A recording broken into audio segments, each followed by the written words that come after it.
News చూస్తున్నాం. ఆరుగాలం కష్టించి సోయా పంట పండించిన రైతులకు కష్టాలు మొదలయ్యాయి. ముధోల్లోని ప్రాథమిక సహకార కేంద్ర కార్యాలయంలో సోయా పంటను అమ్ముకునేందుకు రేపు 6 గ్రామాల రైతులకు టోకెన్లు ఇవ్వనున్నారు. దీంతో ఇప్పటి నుంచే అన్నదాతలు పడిగాపులు కాస్తున్నారు. క్యూ లైన్లో చెప్పులు రాళ్లు పెట్టారు. రైతులు పెద్ద సంఖ్యలో రావడంతో పోలీసులు సైతం అలర్ట్ అయ్యారు. ప్రజలకు రైతు వేదికలు ఒక దగ్గర ఒక దగ్గర మిగతా పల్లెలు ఉన్నాయి. ఆ పల్లెలకు కూడా మన గోదాం దగ్గర ఇంకొకటి 2 సెంటర్లు పెట్టి వాళ్ళకు కూడా మన ముదోలకు 4 సెంటర్లు పెట్టి ఇప్పుడు 4 దగ్గర ఇస్తే ఏ పబ్లిక్ ఉండదు.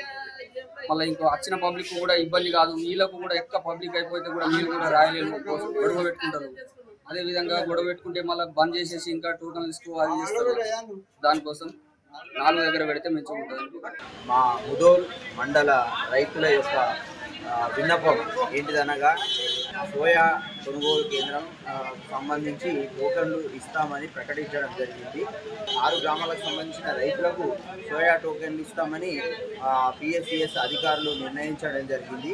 సో 6 గ్రామాలు ఏవంటే ముదోల్, విక్టోలి తాండా, ముద్గల్, రామ్టేక్, మచ్కల్, సో కరోడా ఈ విలేజ్లకు సంబంధించి సోయా కొనుగోలు కేంద్రానికి సంబంధించి టోకెన్లు ఇస్తామన్నారు. సో వీళ్ళందరినీ ఒకే వద్ద టోకెన్లు ఇచ్చినప్పుడు చాలా ప్రాబ్లం అవుతుంది. పెద్ద మొత్తంలో రైతులు ఎక్కువ సంఖ్యలో వచ్చి ఇక్కడ ఆరుగాలం కష్టించి సోయా పంట పండించిన రైతులకు కష్టాలు మొదలయ్యాయి. ముధోల్లోని ప్రాథమిక సహకార కేంద్ర కార్యాలయంలో సోయా పంటను అమ్ముకునేందుకు రేపు 6 గ్రామాల రైతులకు టోకెన్లు ఇవ్వబోతున్నారు. అయితే దీనికి సంబంధించి పూర్తి అప్డేట్స్ మా ప్రతినిధి శ్రీనివాస్ అందిస్తారు.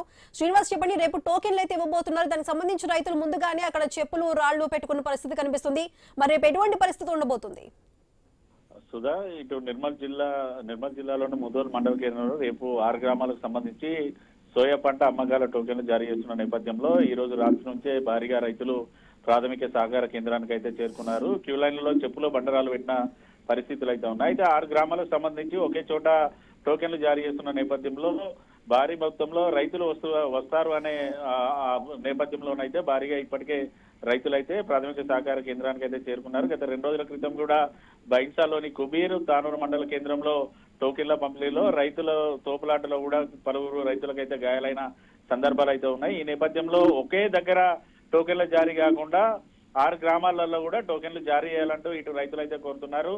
గత 4 రోజుల క్రితం కురిసినటువంటి మూత తుఫాన్ తోటి కూడా సోయా పంట తడవతోటి రైతులైతే ఆందోళన చెందుతున్నారు. ఖచ్చితంగా తడిసినటువంటి సోయా పంటను కూడా కొనుగోలు చేయాలంటూ వారైతే డిమాండ్ చేస్తున్న పరిస్థితులు అయితే ఓవరాల్ గా ఉమ్మడి ఆదిలాబాద్ జిల్లా వ్యాప్తంగా సోయా పంట సాగు చేస్తున్న రైతులకైతే ఇబ్బందులు అయితే తప్పడం లేదు. Sudha. Right Srinivas, thank you.